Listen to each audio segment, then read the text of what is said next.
Pour démarrer le moteur, vous devez avoir la clé intelligente sur vous. Enfoncez la pédale de frein, puis appuyez sur le contacteur d'allumage. Pour éteindre le moteur, placez le sélecteur de vitesse à la position de stationnement, puis appuyez sur le contacteur d'allumage. Appuyez une fois sur le contacteur d'allumage pour le mettre en position ON. Si vous appuyez une deuxième fois sur le contacteur d'allumage, il passera à la position OFF. La position ON dispose d'une fonction d'économie de batterie qui éteint le contacteur d'allumage après un certain temps. Cela arrive lorsque le véhicule ne roule pas, que toutes les portières restent fermées et que le levier de vitesse est sur stationnement. La fonction d'économie d'énergie cesse lorsqu'une portière est ouverte, que le levier de vitesse quitte la position stationnement ou que le contacteur d'allumage change de position. Si vous laissez le contact sur la position ON sans faire rouler le véhicule pendant une durée prolongée, divers systèmes du véhicule peuvent décharger la batterie et votre véhicule pourrait ne pas démarrer. Après le démarrage, laissez le moteur tourner au ralenti pendant au moins 30 secondes. Ne faites pas tourner le moteur de votre véhicule à un régime trop élevé pendant qu'il se réchauffe.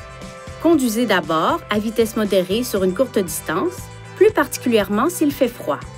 Par temps froid, laissez le moteur tourner pendant au moins 2 à 3 minutes avant de l'arrêter. Le démarrage et l'arrêt du moteur pendant une courte période peuvent rendre le véhicule plus difficile à démarrer.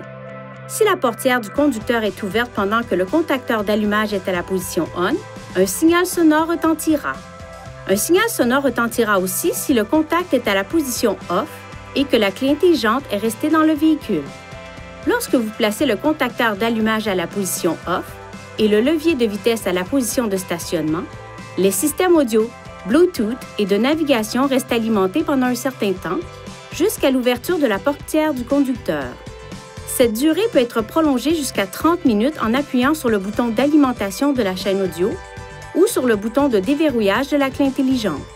Assurez-vous que le contacteur d'allumage se trouve à la position OFF et prenez la clé intelligente avec vous lorsque vous quittez le véhicule.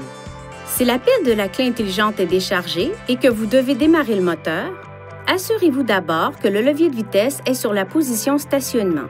Touchez le contacteur d'allumage avec la clé intelligente et un signal sonore se fera entendre.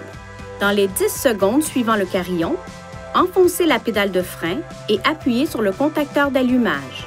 Le moteur démarrera.